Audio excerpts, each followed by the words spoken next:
ಸಾಂಸ್ಕೃತಿಕ ಮೈಸೂರು ಎಂದರೆ ಕಲೆ, ಸಂಸ್ಕೃತಿ, ಪಾರಂಪರಿಕ ಕಟ್ಟಡಗಳು, ಅರಮನೆಗಳು, ದಶಕಗಳ ಇತಿಹಾಸವುಳ್ಳ ನಗರವಾಗಿದೆ. ಆದರೆ ನಗರದ ಹೃದಯ ಭಾಗದಲ್ಲಿರುವ ದೇವರಾಜ ಮಾರುಕಟ್ಟೆಯ ಕಟ್ಟಡ ಪುನರ್ ನಿರ್ಮಾಣ ಮಾಡಲು ಸರ್ಕಾರವು ಯೋಜನೆ ರೂಪಿಸಿಕೊಂಡಿತ್ತು. ಆದರೆ ಈಗ ಮೈಸೂರಿನ ಐತಿಹಾಸಿಕ ಅಸ್ಮಿತೆಯಂತಿರುವ ದೇವರಾಜ ಮಾರುಕಟ್ಟೆ ಮತ್ತು ಲ್ಯಾನ್ಸ್ ಡೌನ್ ಕಟ್ಟಡಗಳ ಭವಿಷ್ಯದ ಬಗ್ಗೆ ಸುಪ್ರೀಂ ಕೋರ್ಟ್ ಮಹತ್ವದ ತೀರ್ಪು ನೀಡಿದೆ. ಶತಮಾನಗಳ ಇತಿಹಾಸವಿರುವ ಈ ಕಟ್ಟಡಗಳನ್ನು ಧ್ವಂಸಗೊಳಿಸದೆ ಅವುಗಳ ಪಾರಂಪರಿಕ ಮೌಲ್ಯವನ್ನು ಉಳಿಸಿ ಸಂರಕ್ಷಿಸಬೇಕು ಎಂದು ಸುಪ್ರೀಂ ಕೋರ್ಟ್ ಕಟ್ಟುನಿಟ್ಟಿನ ಆದೇಶ ಹೊರಡಿಸಿದೆ. ಈ ಕುರಿತು ಕಂಪ್ಲೀಟ್ ರಿಪೋರ್ಟ್ ಇಲ್ಲಿದೆ.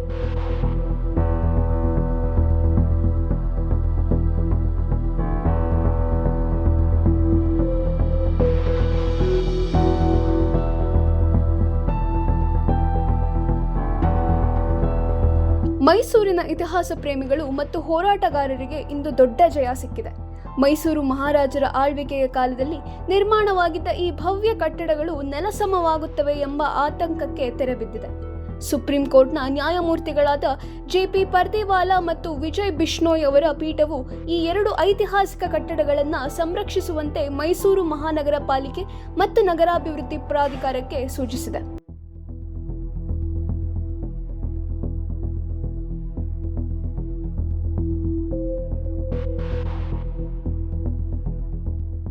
ಐಐಟಿ ರೂರ್ಕಿ ತಜ್ಞರ ಸಮಿತಿಯು ನೀಡಿದ ವರದಿಯನ್ನೇ ಸುಪ್ರೀಂ ಕೋರ್ಟ್ ಪ್ರಮುಖವಾಗಿ ಪರಿಗಣಿಸಿದೆ.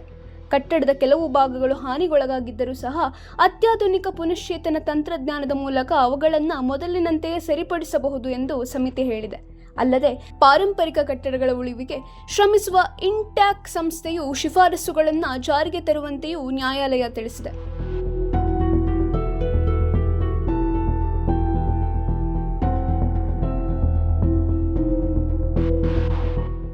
ನಾವು ಮೊದಲಿನಿಂದಲೂ ಇದನ್ನೇ ಹೇಳ್ತಿದ್ವಿ. ಈ ಕಟ್ಟಡದ ತಳಪಾಯ ಗಟ್ಟಿಯಾಗಿದೆ, ಮೇಲ್ಭಾಗದ ಸಣ್ಣ ಪುಟ್ಟ ಹಾನಿಗಳನ್ನು ಸರಿಪಡಿಸಿದ್ರೆ ಸಾಕು ಅಂತ ನಮ್ಮ ಮನವಿಯನ್ನ ಪುರಸ್ಕರಿಸಿ ಸುಪ್ರೀಂ ಕೋರ್ಟ್ ಇವತ್ತು ಐತಿಹಾಸಿಕ ತೀರ್ಪು ನೀಡಿದೆ. ನಾವು ಸರ್ಕಾರಕ್ಕೆ ಮತ್ತು ಪಾಲಿಕೆಗೆ ವಿನಂತಿ ಮಾಡ್ತೀವಿ, ಇನ್ನೂ ವಿಳಂಬ ಮಾಡಬೇಡಿ. ಕೋರ್ಟ್ ಹೇಳಿದಂತೆ ಐಐಟಿ ತಜ್ಞರ ಮಾರ್ಗದರ್ಶನದಲ್ಲಿ ತಕ್ಷಣವೇ ನವೀಕರಣ ಕೆಲಸ ಶುರು ಮಾಡಿ. ನಮ್ಮ ವ್ಯಾಪಾರಿಗಳ ಹಿತರಕ್ಷಣೆ ಮತ್ತು ಮೈಸೂರಿನ ಪರಂಪರೆ ಎರಡೂ ನಮಗೆ ಮುಖ್ಯ. 2005ರಿಂದ ಇಲ್ಲಿಯವರೆಗೂ ಹೋರಾಟಕ್ಕೆ ಸಿಕ್ಕ ಜಯ ಇದಾಗಿದೆ ಎಂದಿದ್ದಾರೆ.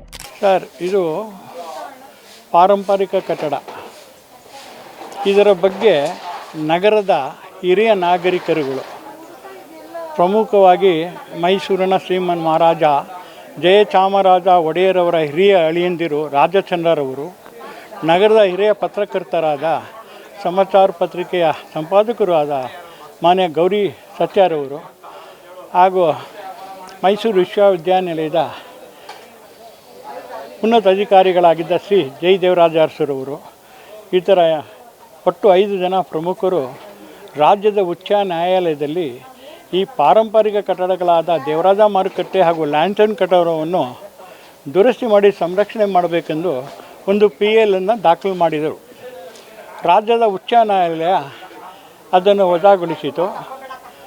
ಇದರ ವಿರುದ್ಧವಾಗಿ ಸ್ಪೆಷಲ್ ಅಪೀಲನ್ನು ರಾಷ್ಟ್ರದ ಸರ್ವೋಚ್ಚ ನ್ಯಾಯಾಲಯಕ್ಕೆ ಸಲ್ಲಿಸಿದರು. ಸರ್ವೋಚ್ಚ ನ್ಯಾಯಾಲಯ ಹಲವಾರು ತಜ್ಞರ ಸಮಿತಿಗಳನ್ನು ಒಳಗೊಂಡಂತೆ ಪಾರ್ಟಿ ಮಾಡಿ ಅವರ ಎಲ್ಲರ ಅಭಿಪ್ರಾಯಗಳನ್ನು ತೆಗೆದುಕೊಂಡು ಹಾಗೂ ಸ್ಥಳೀಯ ತಜ್ಞರುಗಳನ್ನು ಒಳಗೊಂಡಂತೆ ಪಾರಂಪರಿಕ ತಜ್ಞರುಗಳನ್ನು ಒಳಗೊಂಡಂತೆ ಅದು ಬೆಂಗಳೂರಿನ SSV ಮೇಡಮ್ ಇರ್ಬೋದು, ಮೈಸೂರಿನ NS ರಂಗರಾಜರವರು ಇರ್ಬೋದು ಮತ್ತು ಮೈಸೂರು ನಗರ ಜಿಲ್ಲಾಧಿಕಾರಿಗಳ ಉಸ್ತುವಾರಿನಲ್ಲಿ ರಚನೆಯಾದಂಥ ಪಾರಂಪರಿಕ ಸಮಿತಿಯಲ್ಲಿ 2 ವಿಭಿನ್ನ ಹೇಳಿಕೆಗಳು ಬಂತು. ಒಂದು ಗುಂಪಿನವರು ಪಾರಂಪರಿಕ ತಜ್ಞರು ಅದನ್ನು ದುರಸ್ತಿ ಮಾಡಿ ಸಂರಕ್ಷಣೆ ಮಾಡ್ಬೋದು ಅಂತ ಅಭಿಪ್ರಾಯ ಕೊಟ್ಟರೆ, ಮತ್ತೊಂದು ಗುಂಪು ಇಲ್ಲ, ಇದನ್ನು ಉಳಿಸ್ಕೊಳ್ಳೋಕ್ಕೆ ಸಾಧ್ಯವಿಲ್ಲ, ಇದನ್ನು ಹೊಸದಾಗಿ ಪುನರ್ ನಿರ್ಮಾಣ ಮಾಡಬೇಕಂತ ಹೇಳಿದರು. ಈ ಅಕ್ರಮ, ಅನ್ಯಾಯ, ಅವ್ಯವಹಾರದಲ್ಲಿ ನಿರತರಾಗಿದ್ದಂಥ ಅವರಿಗೆ ಸರ್ವೋಚ್ಚ ನ್ಯಾಯಾಲಯ ಬುದ್ಧಿ ಕಲಿಸಿದೆ ಮತ್ತು ಸತ್ಯಕ್ಕೆ ಜಯ ದೊರೆತಿದೆ. ಆ ಸರ್ವೋಚ್ಚ ನ್ಯಾಯಾಲಯದ ತೀರ್ಪನ್ನು ನಾವು ಸ್ವಾಗತಿಸ್ತೇವೆ ಮತ್ತು ಇದನ್ನು ದುರಸ್ತಿ ಮಾಡೋ ಸಂದರ್ಭದಲ್ಲೂ ಕೂಡ ಹಂತ ಹಂತವಾಗಿ ಒಂದೊಂದು ಬ್ಲಾಕ್ಗಳನ್ನು ದುರಸ್ತಿ ಮಾಡಿ ಅಭಿವೃದ್ಧಿಪಡಿಸಬೇಕು ಅಂತೇಳಿ ನಾನು ಆಗ್ರಹಪಡಿಸ್ತೇನೆ. ಅದಕ್ಕೆ ಮೊದಲು ಈಗ ಏನು ಉತ್ತರ ಭಾಗದಲ್ಲಿ ಬಿದ್ದಿದ್ದಲ್ಲ ಅದು ಬಿಡಿಸಿದ್ದಾರೆ, ಅದನ್ನು ಹಿಂದೆ ಯಾವ ರೀತಿಯಲ್ಲಿತ್ತು ಅದೇ ರೀತಿಯಲ್ಲಿ ಇವರು ಅದನ್ನು ಪುನರ್ ನಿರ್ಮಾಣ ಮಾಡಿ ಇನ್ನು ಉಳಿಕೆ ದೇವರಾಜ ಮಾರುಕಟ್ಟೆ ಕಟ್ಟಡಗಳನ್ನು ದುರಸ್ತಿ ಮಾಡಿ ಅಭಿವೃದ್ಧಿಪಡಿಸಬೇಕು ಅಂತೇಳಿ ನಾನು ಸರ್ಕಾರದಲ್ಲಿ, ನಗರ ಪಾಲಿಕೆಯಲ್ಲಿ ಹಾಗೂ ಜಿಲ್ಲಾ ಆಡಳಿತದವರಲ್ಲಿ ಆಗ್ರಹಪೂರ್ವಕವಾಗಿ ವಿನಂತಿ ಮಾಡ್ಕೊಳ್ತೇನೆ. ಹೌದು ಸರ್, ಏನು ಏನಕ್ಕೆ ಅಂತ ಅಂದರೆ ಈ ದೇವರಾಜ ಮಾರುಕಟ್ಟೆ ಈ ನಗರದ ಕೇಂದ್ರ ಭಾಗದಲ್ಲಿದೆ. ಒಂಥರ ಹಾಟ್ ಕೇಕ್ ಇದ್ದಂಗೆ. ಇದಕ್ಕೆ ಬೆಲೆ ಕಟ್ಟೋಕ್ಕಾಗಲ್ಲ ಈ ಭೂಮಿಗೆ. ಇದು 3.5 ಎಕರೆ ವಿಸ್ತೀರ್ಣ ಪ್ರದೇಶದಲ್ಲಿದೆ.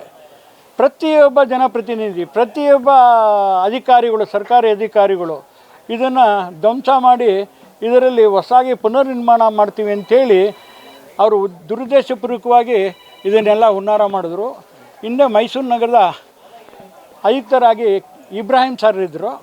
ಅವರು 2005ನೇ ಇಸ್ವಿನಲ್ಲಿ ಇದನ್ನು ಹೊಡೆದಾಕೋದಕ್ಕೆ ಭಾಳ ಪ್ರಯತ್ನ ಪಟ್ಟರು.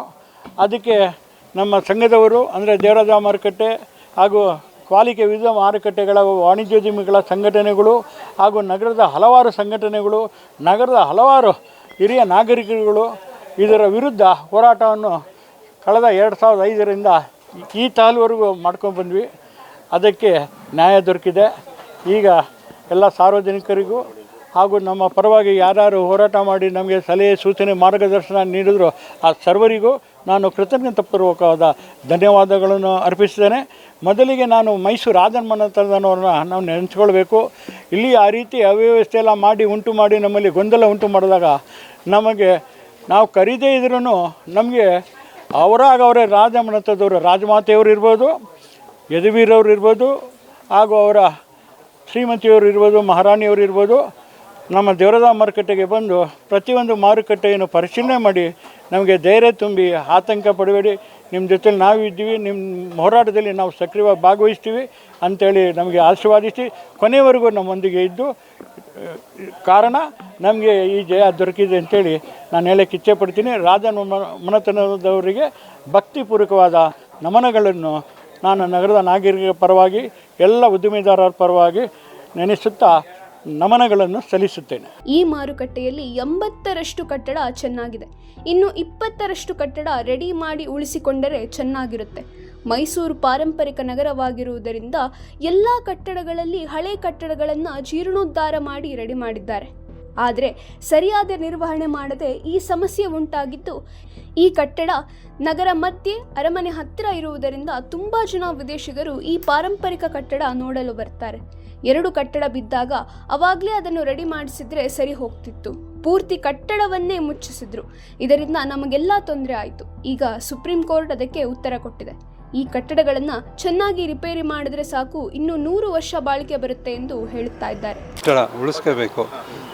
ಇದರಲ್ಲಿ 80% ಬಿಲ್ಡಿಂಗ್ ಚೆನ್ನಾಗಿದೆ, ಅದನ್ನು ಉಳಿಸ್ಕೋಬೋದು. ಇನ್ನು 20% ರೆಡಿ ಮಾಡಬೇಕಾಗತ್ತೆ. ರೆಡಿ ಮಾಡಿ ಉಳಿಸ್ಕೊಂಡ್ರೆ ಒಳ್ಳೆಯದು. ಮೈಸೂರು ಹೆರಿಟೇಜ್ ಸಿಟಿ ಆಗಿರೋದ್ರಿಂದ ಎಲ್ಲ ಕಡೆ ಎಲ್ಲ ಹೆರಿಟೇಜ್ ಬಿಲ್ಡಿಂಗ್ಗಳನ್ನು ರಿನೋವೇಷನ್ ಮಾಡಿ ಇದು ಮಾಡ್ತಾರೆ. ಅದನ್ನು ಉಳಿಸ್ಕೊಂಡ ಮೇಲೆ ಅದನ್ನು ರೆಗ್ಯುಲರ್ ಮೇಂಟೆನೆನ್ಸ್ ಮಾಡೋದು ಇಂಪಾರ್ಟೆಂಟು.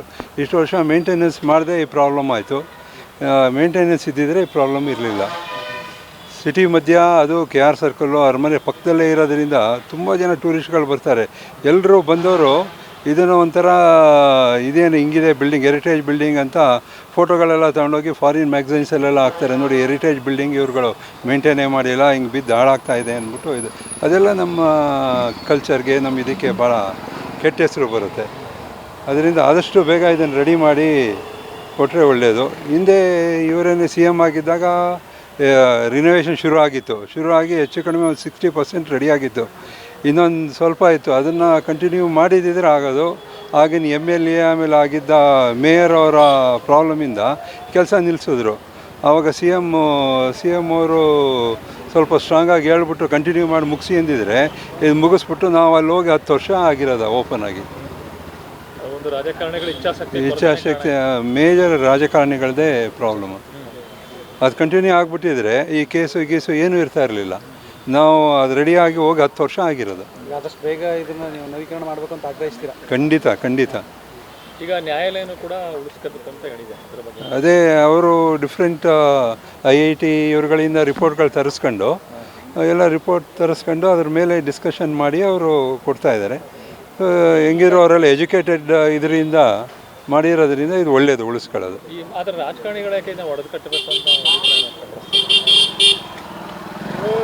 ಏನಕ್ಕೆ ಅಂತ ಹೇಳಲಿಕ್ಕಾಗಲ್ಲ. ಸೆಂಟಿಮೆಂಟ್. ಈಗ ರಾಮದಾಸ್ ಅವರು ಅವತ್ತು ಬಿದ್ದಾಗ ಅವೆರಡು ಅಂಗಡಿ ರೆಡಿ ಮಾಡ್ಕೊಂಡು ಮಿಕ್ದವರೆಲ್ಲ ಇರಿ ಅಂದಿದ್ರೆ ಆಗಿರೋದು.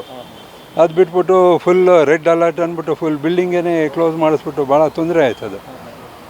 ಅದರಿಂದ ರಾಜಕಾರಣಿಗಳು 13 ವರ್ಷ ಆಯಿತು. ರಾಜಕಾರಣಿಗಳು ಅದೇ ಹೊಡೆದು ಹೊಸದಾಗಿ ಕಟ್ಟಬೇಕು ಅಂತ ಅವರು ಮನಸ್ಸಲ್ಲಿ ಇದ್ದೇ ಇದೆ. ಹೇಳಲಿಕ್ಕಾಗೋದಿಲ್ಲ ಉದ್ದೇಶನೂ ಡೌಟ್, ಹೇಳೋಕ್ಕಾಗಲ್ಲ ಅವ್ರದ್ದು ಐಡಿಯಾಗಳು. ಒಬ್ಬೊಬ್ಬರದ್ದು ಒಂದೊಂದು ಐಡಿಯಾ ಇರುತ್ತೆ. ಬಿದ್ದು ತೊಂದರೆ ಆಗುತ್ತೆ, ಜನಗಳು ಸತ್ತೋಗ್ಬಿಡ್ತಾರೆ, ನಮ್ಮ ಮೇಲೆ ಇದಾಗುತ್ತೆ ಅಂತ ಕೆಲವರು ಅಂತಾರೆ.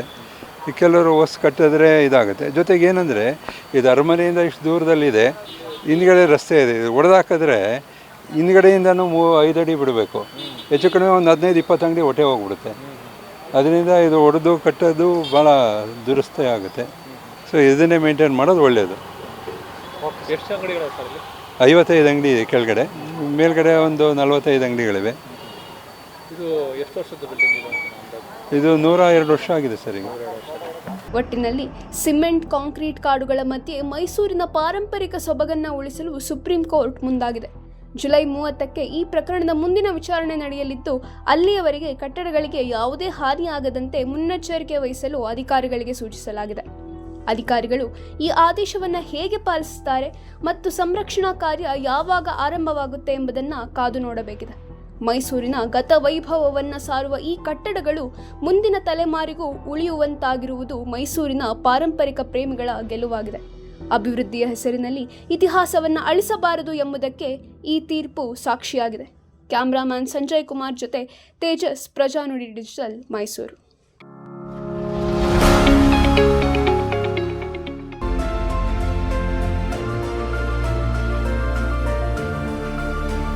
ನೈಜ ಸುದ್ದಿಗಾಗಿ ನೋಡ್ತಾ ಇರಿ ಕನ್ನಡಿಗರ ಪ್ರಜಾನುಡಿ ದಿನಪತ್ರಿಕೆ.